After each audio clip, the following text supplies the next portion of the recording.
মাঝে মধ্যে স্বাদে ভিন্নতা আনা প্রয়োজন, তাই তো আজকে একটু অন্যরকম করে চিকেন রান্না করলাম। সবসময় তো একরকম খাই, তো ভাবলাম আজকে একটু বাটার দিয়ে করি।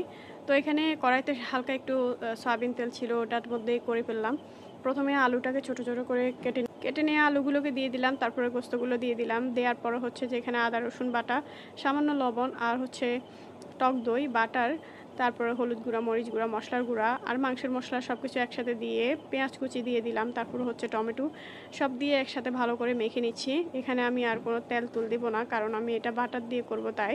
তো সামান্য হাত ধোয়া পানি দিয়ে এটাকে ভালোভাবে একটু চামচ দিয়ে নেড়ে চেড়ে মিশিয়ে নিচ্ছি। এরপর হচ্ছে আস্ত গরম মশলাগুলো দিয়ে দিলাম, দিয়ে ঢাকনা দিয়ে ঢেকে আমি হাই হিটে কতক্ষণ রান্না করে নিচ্ছি। তো যখন এটা এরকম বুদবুদ উঠে যাবে, তারপরে আমি এটাকে ভালোভাবে নেড়ে চেড়ে এভাবে অনেকক্ষণ কষিয়ে নিব।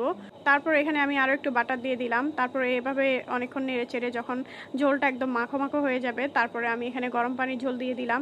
তো আমার বাটারি চিকেন একদম রেডি হয়ে গেছে, আর এটা খেতে অনেক বেশি মজার হয়েছে আলহামদুলিল্লাহ। তো আপনাদের যদি ভিডিওটি ভালো লাগে অবশ্যই শেয়ার করে দিবেন।